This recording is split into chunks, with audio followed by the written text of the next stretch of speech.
अस्सलाम वालेकुम फ्रेंड्स, आप देख रहे हैं हमारा YouTube channel Al Makka tech and business. अब दुनिया भर से हमारे तमाम व्यूवर्स को मिडनाइट मार्केट अपडेट में बहुत बहुत वार्म वेलकम। तो दोस्तों फाइनली हम मार्च के महीने में उस डाटा की तरफ आन पहुंचे हैं जिसका इंतज़ार था, यानी कि FOMC। इसका पहला सेशन दोस्तों कल सुबह स्टार्ट हो जाएगा, यानी कि एशियन कंट्रीज़ में उस वक्त रात का वक्त होगा जब ये पहला सेशन अपने जो कि है समझ लें कि पहले हिस्से को यहाँ पर अबूर कर चुका होगा।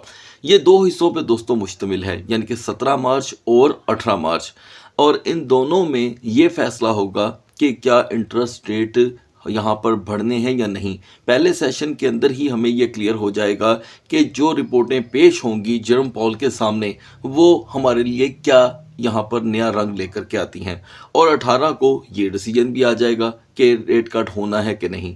अच्छा, अब इस बहस से बचने का एक तरीका है, हम उस पर बात कर लेते हैं, और यही एक मेच्योर तरीका है। कहा यह जा रहा है दोस्तों कि अब ये जो तकरीबन 15 से 16 दिन हो चुके हैं जो गल्फ़ के अंदर यहाँ पर टेंशन मुसलसल इंक्रीज़ हो रही है, उसने मार्च के महीने पे बहुत प्रेशर डाल दिया है। यानी कि अगर हम थोड़ी देर के लिए सोच लें कि मार्च में कुछ और रद्दोबदल नहीं होता तो मार्च की रिपोर्ट तो अब आपको अप्रैल में ही मिलने वाली है। तो अप्रैल के महीने में यहाँ पर कुछ ऐसी चीज़ें हैं जो समझने से ताल्लुक़ रखेंगी। तो पहले बात कर लेते हैं दोस्तों, ये जो इन्फ्लेशन के दरमियान में रहते हुए ऑयल इस वक्त $100 पर बैरल के ऊपर चल रहा है, इसका इम्पैक्ट अब जा रहा है दोस्तों उन मुल्कों की तरफ भी जिन्होंने अपनी जो कि रिज़र्व जो पॉलिसी थी उनको यहाँ पर किया है डिस्टर्ब।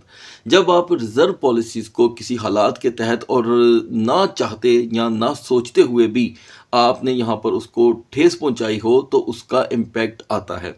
तो इसका मतलब ये हुआ कि चाहे वो मुल्क हो कनाडा का, चाहे यूके हो या यूरोप या ख़ुद अमेरिका, इवन के इसमें से यहाँ तो इंडिया और पाकिस्तान भी आपको थोड़े से यहाँ पर समझ लें कि एक्स्ट्रा डिस्टर्ब होते दिखाई दे रहे हैं। उसकी वजह यह है कि आप कितनी देर तक ऑयल प्राइसेस को यहाँ पर जो कि है कंट्रोल कर सकते हैं। अंदाज़ा करें कि रिज़र्व यहाँ पर रिवील हो गए, सबके सामने आ गए, फिर भी हम $100 पर बैरल से नीचे नहीं आ सके। तो आज दोस्तों बहुत अहम तज्ज़िये भी मार्केट में हुए देखने को मिले, और मैं क्योंकि ख़ुद इस मार्केट का एक स्टूडेंट हूँ तो मैंने यहाँ पर दोस्तों ये स्टडी किया है कि बहुत सी ऐसी रियल प्रेडिक्शन भी मार्केट में मौजूद हैं जिसे प्लीज़ पहले तो मैं ये बता दूं कि किसी भी सूरत आपने यहाँ पर फाइनेंशियल एडवाइस नहीं लेना, ठीक है। तो उनके बारे में ये कहना है कि अगर 1 महीना 2 महीने ऐसे मज़ीद अल्लाह ना करे गुजर जाते हैं तो हम 147 जैसे रिकॉर्ड को जो आखिरी दफ़ा आज से कोई समझ लें कि कोई 10-12 साल पहले भी देखने को मिला था वो भी यहाँ पर टूट जाएगा। तो यहाँ पे इन्फ्लेशन जो है दोस्तों वो ट्रिगर कर सकती है, और मैं ये समझता हूँ कि इस वक्त का जो डाटा अब जेरोम पॉल के सामने पेश होगा उनमें एक चीज़ है जो रेट कट की तरफ मार्केट को लेकर जाती है, और वो है 92,000 जब जॉब्स जो थी वो माइनस के अंदर आई थी, ठीक है। तो ये इसी के साथ हम जब FOMC के फाइनल रिजल्ट पे पहुंचेंगे 18 मार्च को, तो ये भी आपने नहीं भूलना कि उसके फ़ौरन बाद फिर से इनिशियल जॉबलेस क्लेम ने भी आना है। ये वो इनिशियल जॉबलेस क्लेम होगा जो यहाँ पर हमारे लिए फरवरी का आखिरी हफ्ता काउंट होगा। तो ये बड़ी चीज़ें हैं दोस्तों, थोड़ी सी सूरत हाल यहाँ पे कॉम्प्लिकेटेड हो रही है। तो अब यहाँ पर हम सारी चीज़ों को सेट असाइड करते हैं जिसमें कमोडिटीज़ हैं। अब थोड़ी सी नज़र दोहरा लेते हैं क्रिप्टो मार्केट की तरफ, जो यहाँ पर बिल्कुल आउट ऑफ द वे जाके हमें यहाँ पर सरप्राइज कर रही है। So guys now we are in the market, और कैपिटलाइजेशन सुबह की निस्बत इस वक्त फिर से हमें इंक्रीज होती दिखाई दे रही है, लेकिन कुछ ज़्यादा नहीं।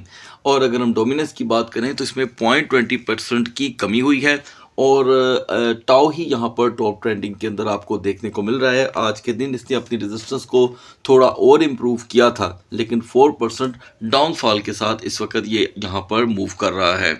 तो दोस्तों यकीनन जब यहाँ पर पहला सेशन स्टार्ट होगा तो मार्केटें अपनी कोई नई करवट आपके सामने शो करेंगी। और आज के लिए मैं आपको बताता चलूँ कि जैसे ही शाम का सेशन स्टार्ट हुआ, यानी कि जब US स्टॉक मार्केट ओपन हुई, तो हमने मार्केट के अंदर कोई ख़ास वॉल्यूम नहीं देखा, लेकिन वॉलेटिलिटी इतनी थी कि इसे डिस्कस किया जा सकता है। लिहाजा BTC इथेरियम को लास्ट में डिस्कस कर लेंगे।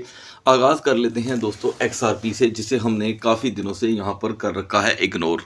तो गाइज लास्ट जब हमने आपके साथ XRP को डिस्कस किया था तो 1.38 पे इसकी पहले से ही सपोर्ट मौजूद थी, ये देखें। ओके, तो 1.38 से 1.55 पे आकर के रेजिस्टेंस बनाना कोई ये इतना बड़ा XRP का कारनामा नहीं है, इसलिए कि XRP लास्ट टाइम जब फॉल हुआ तो ये 3.50 से फॉल हुआ, तो ये बस जस्ट एक इसकी स्ट्रगल है। और इन हालात के अंदर मार्केट के अंदर XRP को लेकर काफ़ी खबरें हैं। मुझे दोस्तों वक्त मिला तो शायद, मैं कंफर्म नहीं कहता, शायद मैं कल आपके साथ इसकी एक एनालिसिस वीडियो आपके साथ शेयर करूं। तो आप कमेंट सेक्शन में ज़रूर लिखिएगा, अगर आपकी वोटिंग यहाँ पर ज़्यादा होगी तो मैं इंशाल्लाह ज़रूर इसमें जो कि है कोशिश करूँगा कि वीडियो आपसे शेयर की जाए। लिहाजा दोस्तों यहाँ पे XRP अपने पुराने ट्रेंड की तरफ जा रहा है। अगर हम ड्राइंग को देखें, हिस्ट्री को देखें, तो XRP ने बड़ी मुश्किल से कोई नई रेजिस्टेंस पकड़ी है। तो इसके लिए एक पॉजिटिव मोमेंटम 1.55 की रेजिस्टेंस के यहाँ पर संभले रहने पे बनता है। 1.55 से ये काफ़ी बार रिजेक्ट होके 1.50 पे आ चुका है, तो ये एक XRP के लिए बड़ा इम्तिहान होगा। तो दोस्तों जैसे कि आज मैंने सुबह BNB की आपके साथ बिल्कुल फ्रेश सपोर्ट शेयर की थी, वो 670 की थी, जैसे कि आप इसे यहाँ पर स्क्रीन पे देख रहे हैं। ठीक है, इसने 670 को ही यहाँ पर प्रेफर किया, बल्कि एक टाइम पे तो इसने उसे भी ब्रेक कर दिया था, और रिवर्सल की शक्ल में आप 678 का यहाँ पर एक रिकवरी लेवल देख रही हैं। तो 670 और 680 के दरमियान इसकी मार्केट जो है दोस्तों अभी हमें जूझती हुई दिखाई दे रही है। एनीवे, यहाँ पर इसका जो सर्कल है और पिछले जो आर्स हैं वो सिंपली अपनी हिस्ट्री आपको बयान करते हैं। लिहाजा 660 का रुझान तब देखा जा सकता है कि अगर सुबह FOMC का जो पहला सेशन आएगा उसके अंदर रिपोर्ट के अंदर कोई ऐसी बात हो जो हमने सोच कर नहीं रखी हुई। लिहाजा 680 से 685 की रिजेक्शन देखने को मिल रही है। सोलाना ने यहाँ पर दोस्तों थोड़ा सा अपना एतमाद गेन किया है, लेकिन एक बिग बुलिश मारूबुजू जब कैंडल चार्ट के ऊपर आपको दिखाई दे रही हो तो हमें यहाँ पर अगले लेवल के ऊपर ऑटोमेटिकली नज़रसानी करनी पड़ती है। तो नज़रसानी ये है दोस्तों कि हम 95.15 से हुए हैं रिजेक्ट, जिसके बाद अगर दोबारा ये रिजेक्शन देखने को मिलती है तो 92.10 का लेवल इसकी यहाँ पर पहली जो कि है सपोर्ट बन रही है, और उसके बाद आप बहुत अच्छे से जानते हैं कि 90 का लेवल इसके लिए हमेशा इस मार्केट के अंदर एक सतून का काम करता रहा है। और नेक्स्ट कोई बेटर मूवमेंट देखने के लिए ज़्यादा से ज़्यादा रेजिस्टेंस जो है वो हिस्ट्री के मुताबिक यहाँ पर 98.10 की है।